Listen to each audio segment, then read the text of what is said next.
Good morning students, good morning everybody. మనం ఈరోజు class లోపల EMF equation of A DC generator గురించి నేర్చుకుందాం.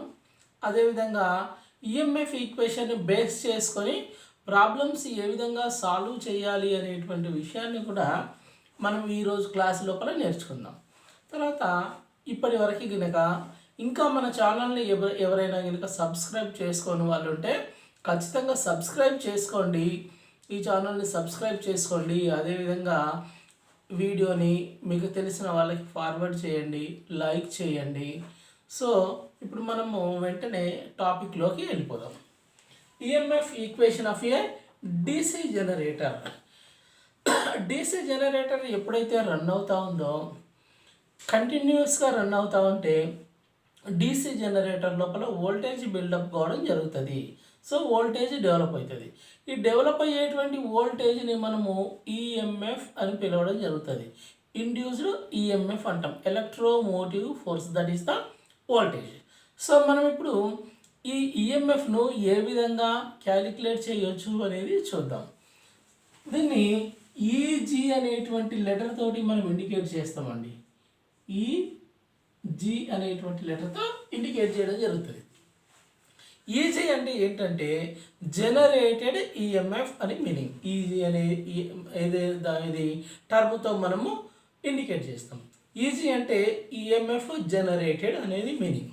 సో ఈజీకి ఫార్ములా ఏంటి, ఏ విధంగా తెలుసుకోవచ్చు అంటే phi Z N by 60 into P/A అనేటువంటి ఫార్ములా ద్వారా మనము ఇండ్యూస్డ్ ఈఎంఎఫ్ని కనుక్కోగలుగుతాం.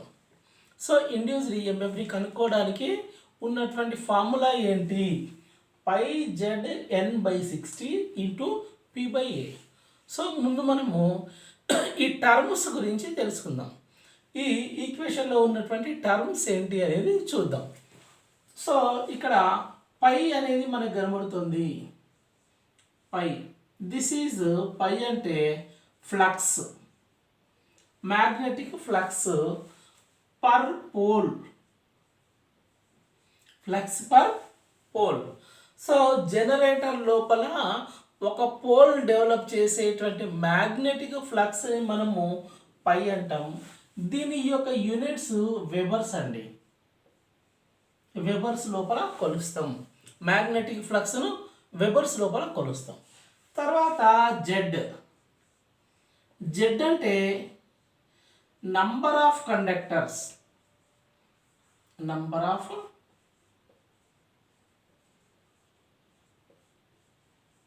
Conductors in armature.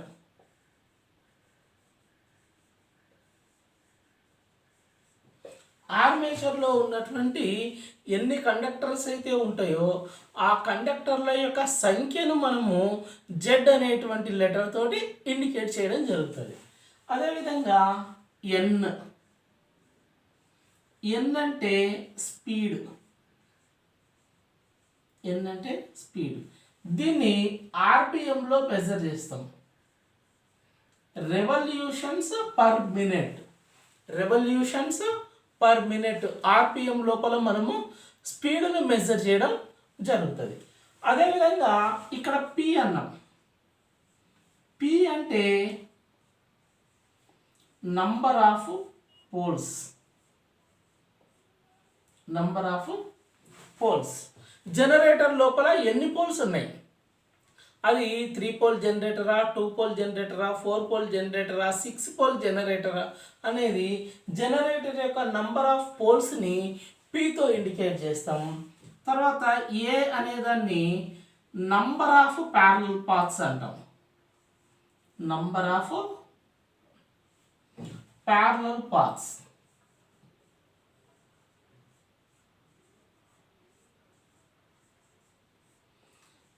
ఈ నంబర్ ఆఫ్ ప్యారలల్ పాత్స్ అనేది ఏ యొక్క వాల్యూ టైప్ ఆఫ్ జనరేటర్ను బట్టి ఉంటుంది. మనం ఏ జనరేటర్ను వాడుతున్నాము అనే దాన్ని బట్టి ప్యారలల్ పాత్స్ ఉంటాయి. ఇప్పుడు మనము ఆర్మేచర్ వైండింగ్లోకి కనుక చూస్తున్నట్టయితే ఆర్మేచర్ వైండింగ్ను రెండు రకాలైనటువంటి వైండింగ్గా మనము డివైడ్ చేస్తామని చెప్పినాము. రెండు రకాల వైండింగ్స్ని మనము డీసీ జనరేటర్ యొక్క ఆర్మేచర్ పైన చేయడం జరుగుతుంది. ఆ రెండు రకాల వైండింగ్స్ ఏంటి? ఒకటి ల్యాప్ వైండింగ్, రెండవది వేవ్ వైండింగ్. ఈ ఏ యొక్క వాల్యూ టైప్ ఆఫ్ వైండింగ్ మీద డిపెండ్ అయ్యి ఉంటుంది. ఫర్ ఎగ్జాంపుల్ ఇది ల్యాప్ వైండింగ్ మిషన్ అనుకోండి.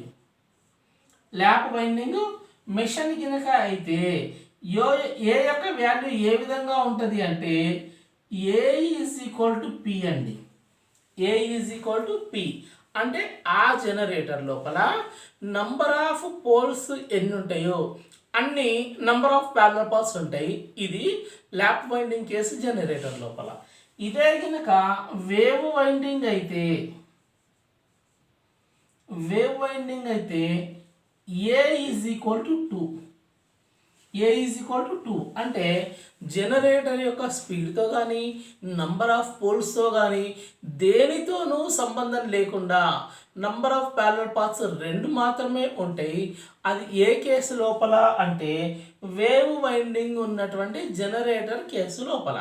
సో జనరేటర్ టైప్ను బట్టి జనరేటర్ లోపల ఉన్నటువంటి ఆర్మేచర్ వైండింగ్ను బట్టి మనం ఏం చేయొచ్చు అంటే నంబర్ ఆఫ్ ప్యారలల్ పాత్స్ను డిసైడ్ చేయాల్సి ఉంటుంది. సో అదే కనుక ల్యాప్ వైండింగ్ జనరేటర్ అయితే నంబర్ ఆఫ్ పోల్స్ ఎన్ని ఉంటాయో అన్ని ప్యారలల్ పాత్స్ ఉంటాయి. వేవ్ వైండింగ్ జనరేటర్ కనుక అయితే number of parallel paths always రెండు మాత్రమే ఉండడం జరుగుతుంది. సో ఈ టర్మ్స్ మనకు జనరేటర్ ఈఎంఎఫ్ లోపల మనము క్యాలిక్యులేట్ చేయడానికి యూజ్ చేసేటువంటి టర్మ్స్. అయితే ఇక్కడ ఇంకొక విషయాన్ని కూడా మనం తెలుసుకుందాం. ఏంటి అని కనుక చూస్తే ఇండ్యూస్డ్ ఈఎంఎఫ్ ఏ విధంగా ఉంటుంది అంటే ఎక్కువ రావడం కానీ తక్కువ రావడం కానీ ఏ దాని మీద డిపెండ్ అయ్యి ఉంటుంది. ముందుగా మీరు ఒకసారి నోట్ చేసుకోండి. నోట్ చేసుకున్న తర్వాత వీడియో పాస్ చేసి దీన్ని నోట్స్ చేసుకోండి. నోట్ చేసుకున్న తర్వాత నేను ఏం చెప్తానంటే ఈ ఇండ్యూస్డ్ ఈఎంఎఫ్ హైయెస్ట్ ఈఎంఎఫ్ ఎక్కడ ఉంటుంది, లోయెస్ట్ ఈఎంఎఫ్ ఎక్కడ ఉంటుంది, ఇది దేనికి డైరెక్ట్లీ ప్రపోర్షనల్ లోపల ఉంటుంది, దేనికి ఇన్వర్స్లీ ప్రపోర్షనల్ లోపల ఉంటుంది, ఏ విధంగా ఇండ్యూస్డ్ ఈఎంఎఫ్ పెరుగుతుంది అనేటువంటి విషయాన్ని నేను ఇప్పుడు చెప్తాను. సో ఇవి నోట్ చేసుకున్న తర్వాత టర్మ్స్ ఇంకొకసారి చూడండి. పై ZN/60 ఇంటూ P/A.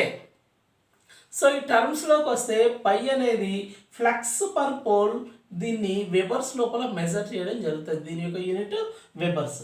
జెడ్ అనేది number of conductors in armature. ఆర్మేచర్లో ఉన్నటువంటి నంబర్ ఆఫ్ కండక్టర్స్ని జెడ్తో ఇండికేట్ చేస్తాము. ఎన్ అనేది జనరేటర్ రన్ అయ్యేటువంటి జనరేటర్ యొక్క స్పీడ్, దీన్ని ఆర్పిఎం తోటి ఇండికేట్ చేయడం జరుగుతుంది. అదేవిధంగా పి అంటే నంబర్ ఆఫ్ పోల్స్. జనరేటర్కి ఎన్ని పోల్స్ ఉన్నాయి, 2 పోల్స్, 4 పోల్స్, 6 పోల్, ఎన్ని పోల్స్ ఉన్నాయి అనేది నంబర్ ఆఫ్ పోల్స్. ఏ అనేది నంబర్ ఆఫ్ ప్యారలల్ పాత్స్. ఈ నంబర్ ఆఫ్ ప్యారలల్ పాత్స్ మాత్రము దేని మీద డిపెండ్ అయ్యి ఉంటుంది అని కనుక చూసినట్టయితే armature winding A type of winding అనే దాని మీద డిపెండ్ అయ్యి ఉంటుంది. ఇది కనుక మనకి ల్యాప్ వైండింగ్ మిషన్ కనుక అయితే, ల్యాప్ వైండింగ్ జనరేటర్ కనుక అయితే దానికి జనరేటర్ లోపల ఎన్ని పోల్స్ అయితే ఉంటాయో అన్ని ప్యారలల్ పాత్స్ ఉంటాయి.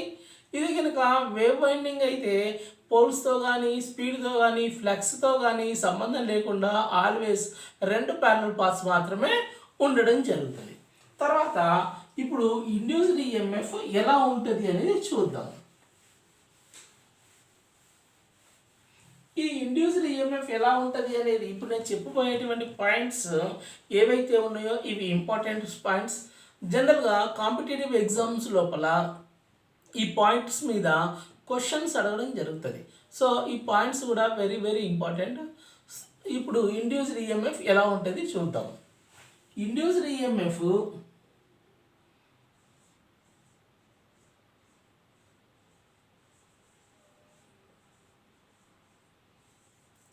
ఈఎంఎఫ్ ఎలా ఉంటుంది? Phi flux per pole,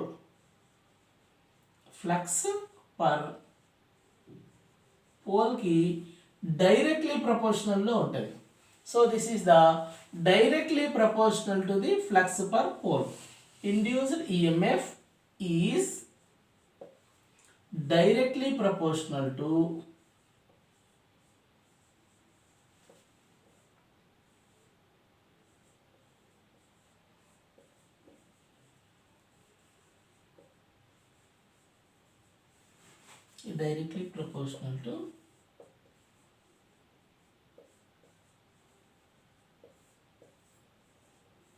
flux per pole.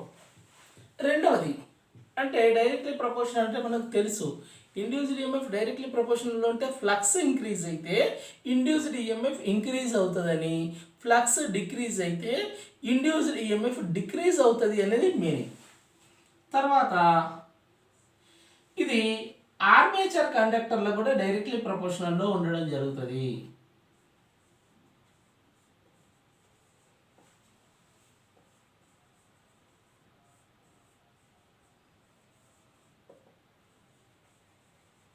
directly proportional to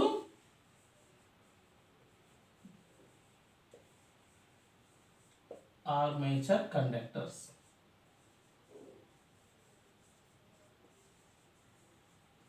అదేవిధంగా డైరెక్ట్లీ ప్రపోర్షనల్ టు స్పీడ్కి కూడా డైరెక్ట్లీ ప్రపోర్షనల్లో ఉంటుంది. స్పీడ్ ఇంక్రీజ్ అయితే ఆటోమేటిక్గా ఇండ్యూస్డ్ ఈఎంఎఫ్ ఇంక్రీజ్ అవుతుంది. స్పీడ్ డిక్రీజ్ అయితే అది డెవలప్ చేసేటువంటి వోల్టేజ్ కూడా తగ్గుతుంది. సో దిస్ ఈజ్ ఆల్సో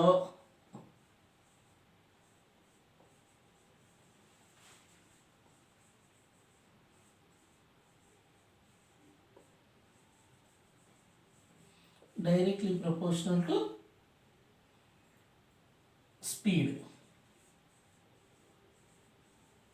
స్పీడ్కి కూడా డైరెక్ట్లీ ప్రపోర్షనల్లో ఉంటుంది.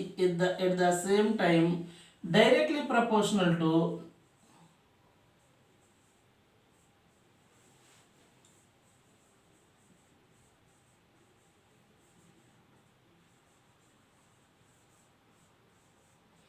number of poles కూడా డైరెక్ట్లీ ప్రపోర్షనల్లో ఉంటుంది. కేవలం ప్యారలల్ పాత్స్కి మాత్రం ఇన్వర్స్లీ ప్రపోర్షనల్లో ఉంటుంది. ప్యారలల్ పాత్స్ పెరిగితే వోల్టేజ్ తగ్గుతుంది, ప్యారలల్ పాత్స్ తగ్గితే వోల్టేజ్ పెరుగుతుంది. దిస్ ఈజ్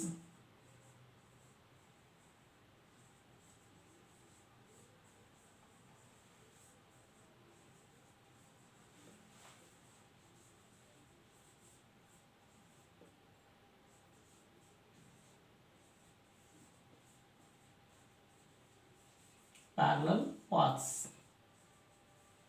ఏ చూడండి ఇండ్యూస్డ్ ఈఎంఎఫ్ ఏ ఫ్యాక్టర్స్ పైన డిపెండ్ అయి ఉంటుంది అనేది నేను ఎక్స్ప్లెయిన్ చేయడం జరిగింది. ఒకసారి జాగ్రత్తగా చూడండి. ఇండ్యూస్డ్ ఈఎంఎఫ్ అనేది మొదటగా directly proportional to the flux per pole. ఏదైతే జనరేటర్ లోపల ఉన్నటువంటి మ్యాగ్నెటిక్ ఫ్లక్స్ ఉన్నదో ఆ మ్యాగ్నెటిక్ ఫ్లక్స్కు డైరెక్ట్లీ ప్రపోర్షనల్లో ఉంటుంది. అదేవిధంగాను నంబర్ ఆఫ్ ఆర్మేచర్ కండక్టర్స్ కూడా డైరెక్ట్లీ ప్రపోర్షనల్లో ఉంటుంది. జనరేటర్ యొక్క స్పీడ్కి డైరెక్ట్లీ ప్రపోర్షనల్లో ఉంటుంది. జనరేటర్ లోపల ఉన్నటువంటి మ్యాగ్నెటిక్ పోల్స్ ఏవైతే ఉన్నాయో ఫీల్డ్ కాయిల్స్ దానికి కూడా డైరెక్ట్లీ ప్రపోర్షనల్లో ఉంటుంది. అదేవిధంగా కేవలం ఏది నంబర్ ఆఫ్ ప్యారలల్ పాత్స్కి మాత్రము ఇన్వర్స్లీ ప్రపోర్షనల్ లోపల ఉండడం జరుగుతుంది. ఈ కండిషన్స్ ఏవైతే ఉన్నాయో నేను చెప్పినటువంటి పాయింట్స్ ఇవి క్వశ్చన్ కింద అడిగేటువంటి ఛాన్సెస్ ఉంటుంది. సో ఈ పాయింట్స్ని జాగ్రత్తగా నోట్ చేసుకోండి, గుర్తుపెట్టుకోండి. తర్వాత ఈ ఇండ్యూస్డ్ ఈఎంఎఫ్ మీద మనము ప్రాబ్లమ్స్ చూద్దాం. ప్రాబ్లం చూడండి. జనరేటర్ యొక్క ఇండ్యూస్డ్ ఈఎంఎఫ్ మీద ప్రాబ్లం ఇది. ప్రాబ్లం నేను చదువుతున్నాను, జాగ్రత్తగా అబ్జర్వ్ చేయండి. A 4 pole lap wound generator, 4 pole lap wound generator running on 1000 RPM. Generator 4 pole ఉన్నది, అది ల్యాప్ వూండ్ బైండింగ్ ఉన్నది. ఆ మిషన్ 1000 RPM తోటి రన్ అవుతుంది. అయితే total slots are 75.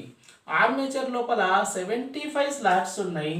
Each slots లోపల 8 కండక్టర్స్ ఉన్నాయి. సో 8 కండక్టర్స్ పర్ స్లాట్ అని చెప్పడం జరిగింది. అదేవిధంగా if flux per pole is 0.064, so ఆ జనరేటర్ లోపల డెవలప్ అయ్యేటువంటి మ్యాగ్నెటిక్ ఫ్లక్స్ పర్ పోల్, ఒక పోల్ ఎంత మ్యాగ్నెటిక్ ఫ్లక్స్ డెవలప్ చేస్తుంది అంటే 0.06 వెబర్స్ను జనరేట్ చేయడం జరుగుతుంది. ఇప్పుడు మనల్ని అడిగింది ఏంటి, ఫైండ్ ది ఇండ్యూస్డ్ ఈఎంఎఫ్ అడగడం జరిగింది. సో ఎంత ఈఎంఎఫ్ ఇండ్యూస్ అవుతుంది అనేది అడగడం జరిగింది. ఇక్కడ ప్రాబ్లం రాసే ముందుగా మనము ఒక విషయాన్ని క్లియర్గా అండర్స్టాండ్ చేసుకోవాలి. మనకు ఇచ్చినటువంటి డేటా ఏంటి, మనం చేయాల్సింది ఏంటి అనేది ముందుగా మనము గమనించాలంటే ముందుగా given data రాసుకుంటామండి. Given data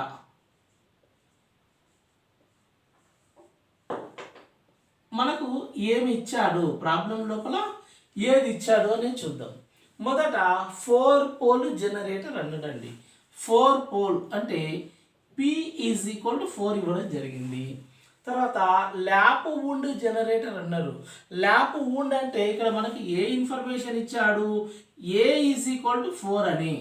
generator యొక్క 4 పోల్ అయితే ల్యాప్ వూండ్ లోపల ఇంతకుముందు నేను చెప్పడం జరిగింది, నంబర్ ఆఫ్ పోల్స్ ఎన్ని ఉంటే జనరేటర్ లోపల ఏమవుతుంది, అన్ని ప్యారలల్ పాత్స్ ఉంటాయి అని చెప్పినాం ల్యాప్ వైండింగ్ లోపల. సో ఇక్కడ పోల్స్ 4 ఉన్నాయి కాబట్టి A number of parallel paths కూడా 4 అవుతాయి.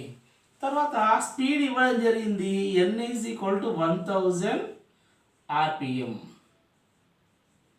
1000 RPM ఇచ్చాడు. తర్వాత ఇంకేమి ఇచ్చాడు, flux per pole pi is equal to ఇచ్చిండు 0.064 వెబర్స్ అని ఇవ్వడం జరిగింది. ఇది మనకి ఇచ్చినటువంటి డేటా. మనల్ని ఏం అడిగాడు, మనకు అది రిక్వైర్డ్ డేటా అవుతుందండి.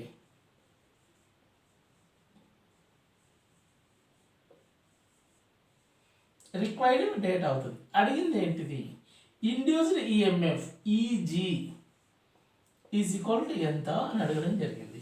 సో దీనికి ఆల్రెడీ మనం ఫార్ములా వేసాము. ఫార్ములా ఇంతకుముందు చూడడం జరిగింది. ఏంటి ఫార్ములా అంటే πZN/60 × P/A. సో మనకు అన్ని వాల్యూస్ ఉన్నాయి. సింపుల్గా ఫార్ములా వేసి వాల్యూస్ కనుక సబ్మిట్ చేసినట్టయితే మనము ఈజీగా ఆన్సర్ పొందగలుగుతాం. సో ఫార్ములా రాస్తున్నాం చూడండి, easy is equal to πZN/60 × P/A. So ఇక్కడ పై యొక్క వాల్యూ ఎంత, 0.064. అదేవిధంగా జెడ్ వాల్యూ ఇవ్వడం జరిగింది. జెడ్ వాల్యూ 75 and 8 ఉన్నది. 75 and 8. ఈ 75 and 8ను మీరు మల్టిప్లై చేయండి. Z is equal to 75 slots అన్నాడు, ఒక స్లాట్ లోపల 8 కండక్టర్స్ అన్నాడు. మల్టిప్లై చేస్తే మనకు 600 వస్తుంది. సో జెడ్ యొక్క వాల్యూ మనకి ఇక్కడ 600 ఇంటూ స్పీడ్ ఎన్ యొక్క వాల్యూ ఎంత అండి, 1000/60 అనేది మన కాన్స్టెంట్ ఇంటూ పి అంటే 4/4. ఈ 4/4 మనకి ఇక్కడే క్యాన్సిల్ అవుతుంది. ఇంకా మిగిలినటువంటి వాల్యూ ఏంటి చూడండి, ఇక్కడ 60 ఉన్నది. సో 0 0 6 1 6 10. సో 10 × 1000 మిగిలింది ఇంటూ 0.064 ఇంటూ 10,000 అవుతుందండి. సో 10,000 అయితే ఇక్కడ మనకు 3 డిజిట్స్ తర్వాత పాయింట్ ఉంది. 3 డిజిట్స్ తర్వాత పాయింట్ ఇక్కడ పెట్టుకున్నట్టయితే ఆ 3 సున్నాలు పోయి మనకి ఏమవుతుంది, 640 వోల్ట్స్ రావడం జరుగుతుంది. సో ఈ జనరేటర్ లోపల ఇండ్యూస్ అయ్యేటువంటి ఈఎంఎఫ్ ఎంత అంటే 640 వోల్ట్స్. మనము ప్రాబ్లమ్ను ఈ విధంగా క్యాలిక్యులేట్ చేయాల్సి ఉంటుంది. సో ముందుగా ఏం చేసాం, ప్రాబ్లం క్యాలిక్యులేట్ చేసే ముందు ప్రాబ్లమ్ని జాగ్రత్తగా చదివి ప్రాబ్లం లోపల ఇచ్చినటువంటి డేటాని ముందుగా మనము నోట్ చేసుకున్నాం. ఇచ్చినటువంటి డేటా నోట్ చేసుకున్నాక మనకు ఏం కావాలి, that is the required data note చేసుకున్నాం. ఆ ప్రాబ్లం చేయడానికి మనకు కావాల్సినటువంటి ఫార్ములా ఏంటి చూసాం. సో దీంట్ లోపల అన్ని వాల్యూస్ మనకు ఉన్నాయి. అన్ని వాల్యూస్ను సింపుల్గా సబ్మిట్ చేసేసి వాల్యూస్ను సబ్స్టిట్యూట్ చేసేసి సింప్లిఫై చేస్తే మనకు ఆన్సర్ రావడం జరిగింది. దీనికి ఈ టైప్ ఆఫ్ జనరేటర్ లోపల జనరేట్ అయ్యేటువంటి వోల్టేజ్ ఎంత అంటే దట్ ఈస్ ద 640 వోల్ట్స్. ఇప్పుడు మనము సెకండ్ ప్రాబ్లంలో ప్రాబ్లం నెంబర్ 2 సెకండ్ ప్రాబ్లం చూద్దాం. ప్రాబ్లం ఏ విధంగా ఉంది అంటే ఏ 4 పోల్ వేవ్ వూండ్ జనరేటర్. ఇంతకుముందు మనం ఏం చేసాము, ల్యాప్ వూండ్ జనరేటర్ గురించి చేయడం జరిగింది. ఇప్పుడు మనకు వేవ్ వూండ్ జనరేటర్ ఇచ్చిండు. ఆర్మేచర్ హ్యాస్ ఏమన్నాడు, 51 slots and 20 conductors per slot. ఈ డీసీ జనరేటర్ యొక్క ఆర్మేచరు వేవ్ వూండ్ తోటి వైండింగ్ చేయబడి ఉన్నది. ఆ ఆర్మేచర్కు 51 స్లాట్స్ ఉన్నాయి. ఒక్కొక్క స్లాట్ లోపల 20 కండక్టర్స్ ఇవ్వడం జరిగింది పర్ స్లాట్. వోల్టేజ్ ఇండ్యూస్డ్, ఇక్కడ ఇండ్యూస్డ్ ఈఎంఎఫ్ అడగలేదండి. ఇండ్యూస్డ్ ఈఎంఎఫ్ ఆల్రెడీ ఇవ్వడం జరిగింది. ఎంత ఇచ్చాడు, 375 వోల్ట్స్ ఇవ్వడం జరిగింది. ఈ జనరేటర్ లోపల 375 వోల్ట్స్ వోల్టేజ్ ఇండ్యూస్ అవుతుంది, ఆల్రెడీ చెప్పాడు మనకి. తర్వాత if it is running with 1500 RPM, generator యొక్క స్పీడ్ ఎంత అంటే 1500 ఆర్పిఎం తోటి జనరేటర్ మనకి రన్ అవుతుంది.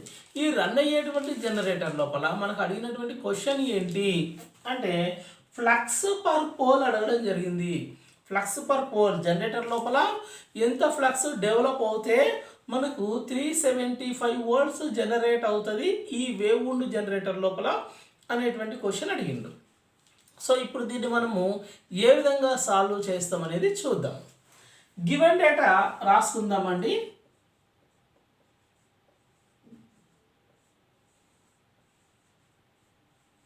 గివెన్ డేటా రాస్తున్నా. P is equal to 4 already ఇచ్చిండు. ఇది వేవ్ వూండ్ జనరేటర్ అన్నారు.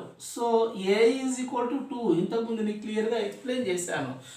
ల్యాప్ వూండ్ జనరేటర్ అయితే ఏ అండ్ పి ఈక్వల్గా ఉంటుందని, వేవ్ వూండ్ జనరేటర్ అయితే పి వాల్యూ ఏ వాల్యూ 2 అని చెప్పడం జరిగింది. ఈ generator Z is equal to ఏంటి అంటే 51 × 20. ఎందుకు అంటే నంబర్ ఆఫ్ కండక్టర్స్ ఎన్ని ఉన్నాయి మనకి, ఇక్కడ 51 కండక్టర్లు ఉన్నాయి. ఒక్కొక్క కండక్టర్ లోపల 20 ఆర్మేచర్ కండక్టర్స్ ఉండడం జరిగింది.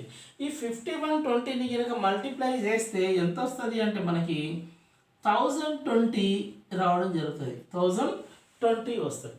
నెక్స్ట్ మనకి ఇచ్చినటువంటి వాల్యూ ఏంటి, ఇండ్యూస్డ్ ఈఎంఎఫ్ వోల్టేజ్ ఇచ్చిండు, ఈజీ ఇవ్వడం జరిగింది. This is 375 volts. అదేవిధంగా జనరేటర్ యొక్క స్పీడ్ ఇచ్చిండు 1500 ఆర్పిఎం. ఈ డేటా మనకి ఇచ్చిందండి. మరి రిక్వైర్డ్ డేటా ఏంటి అంటే flux per pole pi is equal to ఎంత అని అడగడం జరిగింది. సో ఈ ప్రాబ్లమ్ని మనం ఏ ఫార్ములా ద్వారా చేస్తాము అంటే మనం ఇంతకుముందు చెప్పుకున్నటువంటి easy is equal to πZn/60 × P/A అనేటువంటి ఫార్ములా ద్వారానే పై వాల్యూను మనము రాబట్టాల్సి ఉంటుంది. సో ఏ విధంగా రాబడతాం చూద్దాం. మనం ఇప్పుడు ఈజీ ఈజ్ ఈక్వల్ టు మనము జనరల్ ఫార్ములా రాస్తున్నా ఏంటి, πZn/60 × P/A. సో దీన్ని నేను ఇప్పుడు ఏం చేస్తున్నా అంటే క్రాస్ మల్టిప్లై చేస్తున్నానండి. ఈజీ × 60 ఏమవుతుంది క్రాస్ మల్టిప్లై చేస్తే, ఈజీ 60A / πZnP. మనకు కావాల్సినటువంటి వాల్యూ పై వాల్యూ కావాలి. పై వాల్యూ కావాలంటే ఈ లెఫ్ట్ సైడ్ ఉన్నటువంటి ZnPని అవతల వైపు తీసుకొస్తే అది ఏమవుతుంది అంటే డివైడ్ చేయడం జరుగుతుంది. ఇక్కడ పైని మల్టిప్లై చేస్తున్నది కాబట్టి మనకు లెఫ్ట్ సైడ్ వస్తే డివైడ్ చేస్తుంది. సో పైకి ఏ విధంగా వస్తుంది అంటే ఈజీ × 60 × A / ZnP అవుతుంది. సో ఈ ఈక్వేషన్లో కనుక మనం వాల్యూస్ సబ్స్టిట్యూట్ చేస్తే మనకు రిక్వైర్డ్ ఆన్సర్ వస్తుంది. సో ఇప్పుడు అన్ని డేటా ఉన్నది కాబట్టి, డేటా మొత్తం ఉంది కాబట్టి సింపుల్గా మనము వాల్యూస్ను సబ్స్టిట్యూట్ చేద్దాం. సో వాల్యూస్ చూడండి, ఈజీ 375 ఇచ్చారు మనకి, 375 ఇవ్వడం జరిగింది. తర్వాత 60 అంటే కాన్స్టెంట్ వాల్యూ, అదేవిధంగా ఏ అంటే 2, జనరేటర్కి ఇది వేవ్ ఉండు జనరేటర్ కాబట్టి 2 బై జెడ్ అంటే 1020 ఇంటూ ఎన్, స్పీడ్ మనకు ఆల్రెడీ ఇచ్చిండు 1500 ఇంటూ పి అంటే 4. సో దీన్ని మనము సింప్లిఫై చేస్తే ఆటోమేటిక్గా మనకు ఆన్సర్ వస్తుంది. సో ఇక్కడ సింప్లిఫై చేస్తే సింపుల్గా కట్ అయిపోతుందండి. 2 ఉండదు, 2 2 4, 2 1 2 30 60, 3తో మీకు 1500 కట్ అవుతుంది, 0కి 0, 3 5లో 15 50 వస్తుంది. తర్వాత 50 మీకు 25తో కట్ అవుతుంది. మొత్తం కనుక చేసినట్టు అయితే మనకు ఆన్సర్ ఏ విధంగా వస్తుంది, ఏమొస్తుంది అంటే 0.07 వెబర్స్ రావడం జరుగుతుంది. సారీ 0.007 వెబర్స్ వస్తుంది. ఇది ఫ్లక్స్ పర్ పోల్ పై యొక్క వాల్యూ. ఈ విధంగా డీసీ జనరేటర్ ఇండ్యూస్డ్ ఈఎంఎఫ్ని మనము క్యాలిక్యులేట్ చేయొచ్చు. అదేవిధంగా ఇండ్యూస్డ్ ఈఎంఎఫ్ ఇచ్చినట్టయితే ఏ వాల్యూ అయితే లేదో ఆ వాల్యూను మనము πZN/60 ఇంటూ P/Aగా తీసుకొని క్యాలిక్యులేట్ చేయడం జరుగుతుంది. తర్వాత దీంట్లో కూడా మీకు ఇచ్చినటువంటి 2 ప్రాబ్లమ్స్ లోపల ఒకటి ల్యాప్ వైండింగ్ ఉన్నటువంటి ప్రాబ్లము, ఒకటి వేవ్ వైండింగ్ ఉన్నటువంటి ప్రాబ్లం చూపించడం జరిగింది. ఇదే విధంగా టెక్స్ట్ బుక్ లోపల ఉన్నటువంటి ప్రాబ్లమ్స్ అన్నింటినీ కూడా ప్రాక్టీస్ చేయండి. ఇవి కాంపిటేటివ్ ఎగ్జామ్ లోపల కూడా వచ్చేటువంటి ఛాన్సెస్ చాలా ఎక్కువగా ఉంటాయి. తర్వాత ఇంతకుముందు చెప్పినటువంటి directly proportional, indirectly proportional conditions అయితే వెరీ వెరీ ఇంపార్టెంట్ కండిషన్స్.